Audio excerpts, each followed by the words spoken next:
We're back on the air and having a great conversation while you guys were gone making a sandwich or something. And Brooke wants to make a comment about something that Percy said. No, so, Brooke, fine. you go ahead. I don't know if I remember exactly how you said it, but you said that you evaluate everything based on an economic or capital. No. I evaluate the impact based on what I was trying to say, and I guess I don't know if it came off like this. I'd have to listen to the court reporter on this one. But don't look at me. I think they're both nuts. If a company's trying to make a profit, I don't see that as a bad thing. And I think in a lot of cases, people suppose that this evil company just comes in and wants to destroy the environment, reap as much profit as possible, and move on. And I think that sustainability is actually profitable in a lot of cases in industry. No, what I wanted to bring up, the point was that the way you said it, it sounded to me like you evaluate everything based on profit. What's wrong with that? That just seems so... Well, let's just, I mean, that does you got seem something rather against profit? Well, it does seem rather cut and dry, but let's look at, I mean, when you look at things that are privatized versus things that are public, right? When you're in a private economy has to make profit. It must. We are talking about economic issues. Well, I mean, there's always going to be profit, not conservation issues. But the way it sounds to me is that you just, I mean, let's say, I don't know, I can't think of a good example, but it just seems like, are you just going to base, like, did you get married for economic reasons? No. I mean, it just sounds like... Far from it. I needed a car, and my girlfriend had a car. Neither are you going to have children for economic reasons? I mean, it just seems... I get a tax break. I sold all mine to gypsies. I had more than Kate and Drew. That just sounds like... Well, to me he means in context. Yeah, I don't mean like I'm looking at the schools going, how can I turn a profit off of schools? But I am looking at the schools saying privatization, like a charter high school, or in the case of private schools, they do tend to function more efficiently. Here's where we run into a problem when we begin to argue points, conservative and liberal, is we don't establish the paradigms. We don't establish the boundaries of what we're actually talking about, because the problem is, you know what you're thinking and what you're talking about, and you know what you're thinking you're talking about, but it's not always necessarily the same thing. How I'm interpreting what you're saying. Exactly, and that's it. You know, and clarity is the responsibility of the author. Sure, absolutely. And but it'll never be completely clear, because everybody's going to, Well, I mean, even if I try to explain it, it's still there's not always that prism of interpretation that everybody gets to play around with. You would not begrudge Bill Gates his $50 billion, would you? No, because he's doing some amazing shit with it. With all the giving... Wait a minute, supposing all he wanted to do was wipe his butt with his money, isn't that his business? That just... Supposing he wanted to light his cigars with $50 bills, isn't that his business? Let's, why don't we take this discussion a little farther? Let's say you... I'm having a good time. Let's say Bill Gates doesn't want to give away any of his money to charity. Right? He has $50 billion basically in assets and wealth. What do you confiscate? How much? What is? Do you have the authority to confiscate? Well, on her supposition, you do. The government has authority to levy taxes. So, what is an acceptable income tax rate? That whole attitude of taxing is, what'd you say? It's confiscatory. Confiscating it is stuff. Confiscatory. It's like... Well, I mean, has the government when you tax someone at a higher rate simply because they have more money, that's confiscatory. Yeah. Has anybody ever come and asked you how much you'd like to pay in taxes? No. I mean, I would like... Because I have an answer for that. Right. And has anybody come up and asked you how much the government has a right to take? That's basically what I'm putting to you. How much of Bill Gates' money does the federal government have a right to take?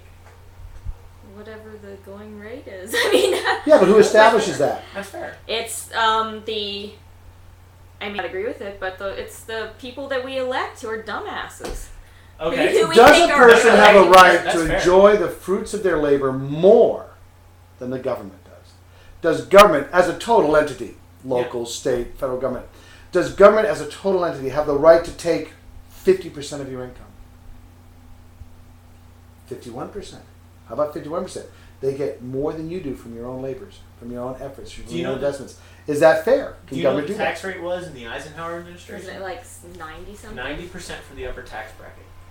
They survived, didn't they? No, what they did was they rode the economic surge from World War II, and they didn't survive. They put their money offshore. Yeah, the economy pretty much came crashing down. A lot of the criticism that comes from the left. A lot of the criticisms that come from the left is, well, rich people spend a lot of money finding ways to dodge these taxes. It's their money. they're spending money finding ways to keep their own money to pass it off to their children or do whatever the heck they want with it.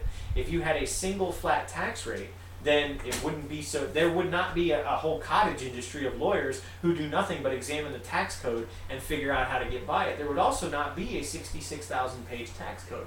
But in the original scenario we were positing, Bill Gates has $50 billion. He's sitting on it. He's wiping his butt with it. Every day he takes out another $1 billion bill or whatever, $1,000 bill. He's going to run out of bills, even if Bill Gates, if he's using $1 billion bills. And he wipes his butt with it and he throws it in the trash. Actually, what he does is he walks into an inner city neighborhood and he lights $1,000 on fire. It's my $1,000. Right? Does he have a right to do that? Their neighborhood. That's right. He's going to get it. He better walk in the Iron Man suit if he's doing that. But does he have a right to do with his own money what he wants? And how much of his money? No one has a right to do whatever they want with their own money. Well, sure. Nobody has a right to fund a private army. You don't have the right to. You don't have the right to buy drugs with it. Sure. You don't have the right to. But let's talk. Again. You're right. Clarity is on the part of the author. So in my statement, let's say within the bounds of within legality, the parameters of legality. Sure. Does he? Is it anybody's business what he does with his own money? Is it anybody's damn business what house he buys, or how many flat screen TVs he owns, or what car he drives?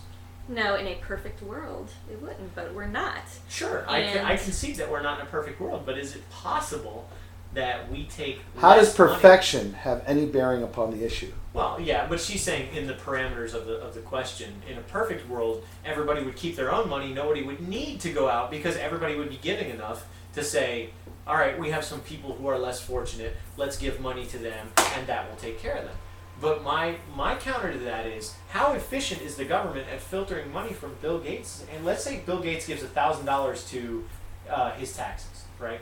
How many dollars of that 1,000 actually make it to poor people that the government is trying to help with all that tax money? I'm not saying it's perfect and then it actually makes it to where it needs to go. I mean, right. But so are you saying then that you're taxing Bill Gates based on principle, based on how much he has? You're therefore confiscating what he has in terms of wealth for how much wealth he makes.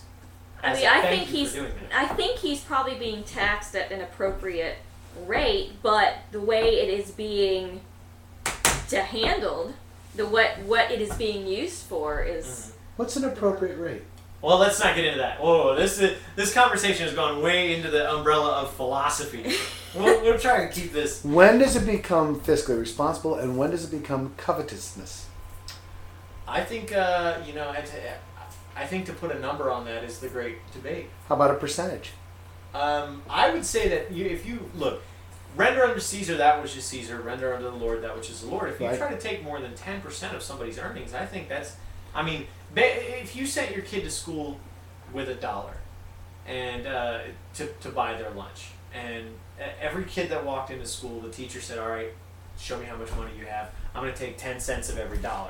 You'd say, "Holy crap! Wait, what right do you have to do that? Who are you to take this money?"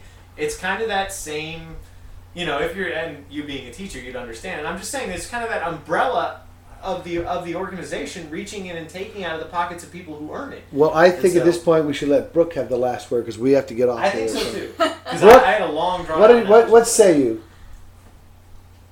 I mean, I see your point. If I sit and take out my emotions and my initial, gut reaction to things, I see what your X chromosomes, if you will.